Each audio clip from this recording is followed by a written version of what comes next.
Dogfish Head Brewery, Sam Calagione. It's been a long, strange, but wonderful trip. From the Boston Beer Company, Jim Cook. Welcome back to the Friday Beer Buzz, Jim. Well, it's nice to be back.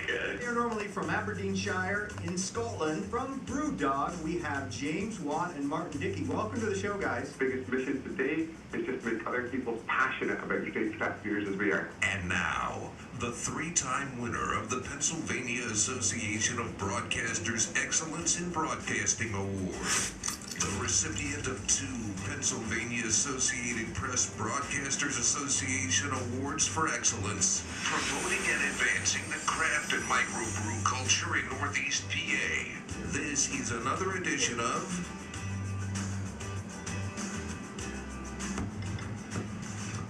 We're having such good discussions here, Johnny Lucas. We opened up the door and airing things out, but it is time. Sorry, I got totally off my rocker here. Oh, now I can't find the intro. This is what happens when you guys talk to me. Here we go. It is time for the Friday Beer Buzz, powered by Sabatini's Pizza and Sabatini's Bottle Shop and Bar in Exeter. Sabatini's, the area's greatest selection of rare craft and imported beers. Growlers and Crowlers and 37 rotating drafts at Sabatini's Pizza and Sabatini's Bottle Shop and Bar, Wyoming Avenue in Exeter. I'm telling you, Bill, from my Beer Buzz, you are the luckiest guy of all not to be in the studio where it is sweaty, sweaty hot. Hi. You guys are... I don't know what's going on. You guys are breaking up real bad. I can barely hear you. Oh, no. So Well, happy Friday. But we didn't get to do our actual open because, it's time for it. So should we do that now? Sure. Do you want to do it now or no? Or is it kind of, yeah? Lindo's got this look on his face like, no. We missed that one. Not Friday Beer Buzz! All right.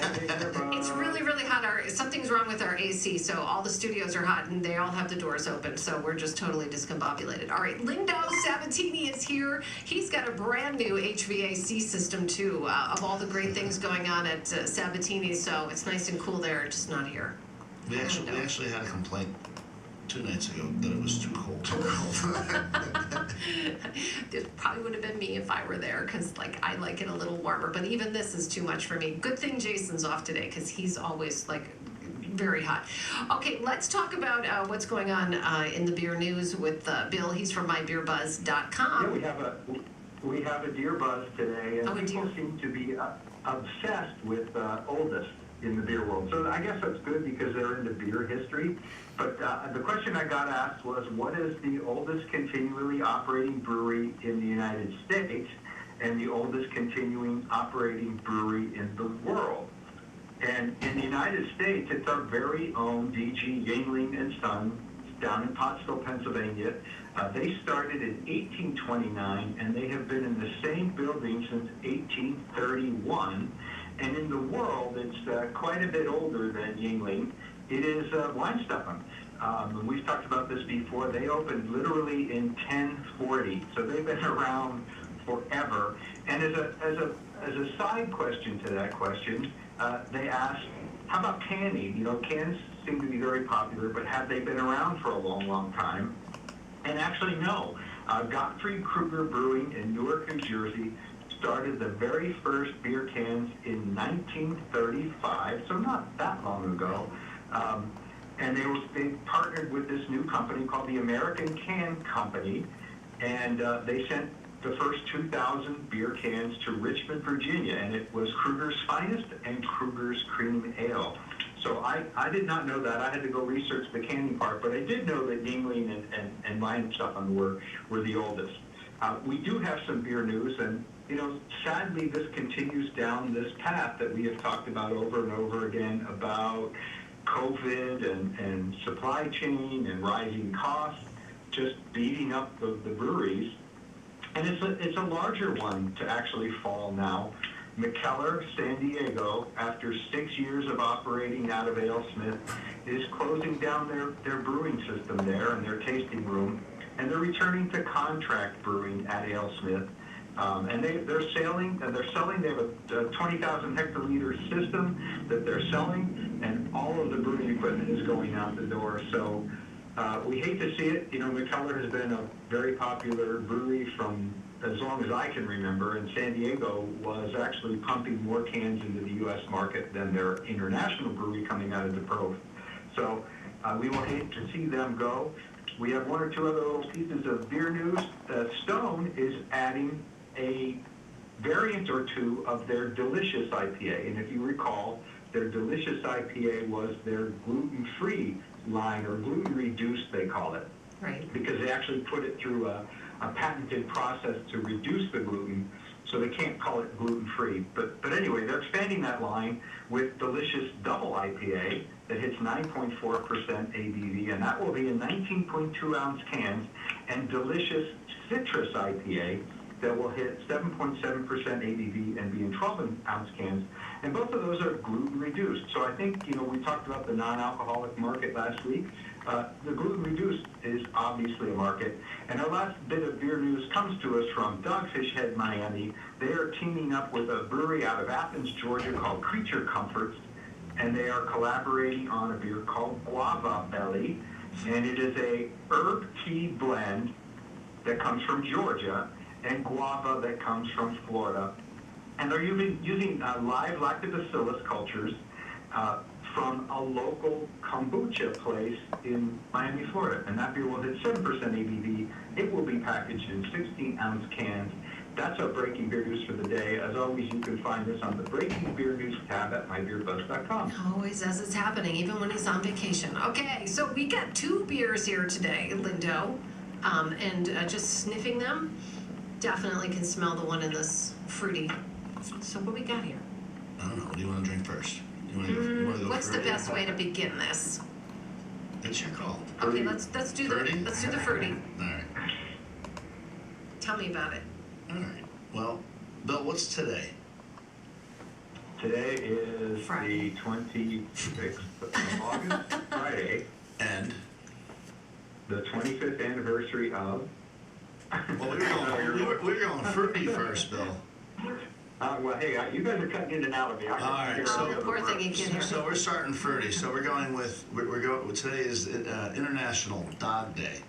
Oh, is it? So International today's Dog. International Dog Day. So for everybody who has their puppy, this beer's for you. All Aww. right. And for that, we're drinking from Flying Dog Brewery. This is called Bloodline Fruit Punch IPA. Yummy. What do you think? You like it? I like it. I mean, I'm not a And big I did IPA push that person. out there. Yeah. So that is my fault. The International Dog Day was one of my ideas. But yeah, I think Flying Dog does some really amazing stuff. I actually went immediately for Brew Dog, but Lindo took a better alternative here with Flying Dog. And it's part of their Bloodline. They do a blood orange IPA that's called Bloodline. It's very, very popular. And this one is sort of the fruit punch variant of that. Which I haven't had until right now. This is my first time trying this, and I got a little nervous, and I think I haven't had it because I didn't want a fruit punch IPA. Right. It sounds weird. Right, but it doesn't. It's not real fruity. It's just that little hint of it. And you get a little bit of fruit punch out of it, but I wouldn't say I'm drinking high C. No, God, no, it's not. And It's it is refreshing. blood orange and pineapple. So two fruits that go well together. I think it's really, really nice and balanced. I've had this, and they call it an approachable IPA, and I'd agree. Even though it is rather strong. I think it's an 8% ABV beer. It's only mildly hoppy at 30 IBU. Maybe that's why I like it too, because it's not really hoppy. Well, we can slide to the other one if you want. I know that's coming. So I'm enjoying this one first. So as Bill was mentioning today, well, not today, but this year is Bell's Two Hearted's 25th anniversary of creating this amazing IPA that, I don't know how many years in a row, Bill? Is this 5 years in a row? Oh gosh, yeah, 4 or 5 at least. 4 or 5 years in a row, it's been rated as the #1 IPA in the United States, and they've been making it for 25 years. And a lot of people come in and they'll walk into the bar and they'll say, "Hey, I'm looking for a good IPA. What can I get?" And I just 9 out of 10 times, well, we have Bell's Two Hearted, and you're looking for a good IPA, and they're like, "Oh, I'm eating something I haven't had." I said, "Well, when was the last time you had Two Hearted? You should try it again." Right. It is that good, and that's why it gets rated this every year. Everybody says it's the #1. Yeah, this beer has been extremely popular. I know for the 25th anniversary, they put it in mini kegs as well, which is that sort of good news, bad news. Good news is you have a full mini keg of Two Hearted Ale. Bad news is that's a lot to drink by yourself, but it's a 7% ABV beer. It hits 66 IBU, and Nancy, if you remember, this was the second beer we ever did on the Friday Beer Buzz way back in 2010. Yes, and I know this is like the John Webster IPA kind of thing. You know, he loves this. I'm not a big IPA, like this is, to me, this is too bitter, but I get it. It's the biggest, isn't it the biggest kind of niche for craft beers? Is IPA's biggest seller? IPA is the biggest segment, and for me, one of the reasons why I like it, I mean, is it's to me, I say true IPA, I get people mad at me, but this is like an original IPA that if somebody was to go to a homebrew judging competition 10 years ago, all the beers would have been like this. Now with the New England and the hazies and all these other kinds of IPAs, sometimes when we put this on draft and somebody tries it, they're like, oh, it's so bitter. Well, this is a true IPA. This is an IPA, and they're supposed to have a higher bitterness to them and hoppiness, and that's why I like it. Yeah, it's a really, I think it's a good example of sort of middle of the road American style IPA. Some people, you know, the complaint I hear is not too bitter, but most of my drinking buddies are really into IPAs. The complaint I hear every so often is that it's too floral. And I don't know if you guys are tasting that sort of floral hop in it, but some people love that. Some people think the floral starts to lean into perfumey. But this has always been a go-to beer for me. This beer is almost always in my refrigerator. And we will feature, they have some new ones coming up that I'll talk about in breaking news. You know, there's lighthearted, there's double two-hearted, there's all sorts of variants of this beer coming. So we'll have some future opportunities to taste two-hearted variants on the show. And obviously, these are available at your place, Lindo, at Sabatini's. Oh yeah. Yeah. Oh yeah. So when you come in, folks, if you're looking for the fruit punch one, it's called. Let's make sure I get it all right. Flying Dogs Bloodline Fruit Punch IPA, right? Yep. And then we also have Bell's Two Hearted Ale. So that's the American IPA. I really like, I gotta say, I do like the fruit punch one. I know that's not a shock if you listen to it. I do. I like the fruitier and a little bit less of the IPA, you know, bitterness.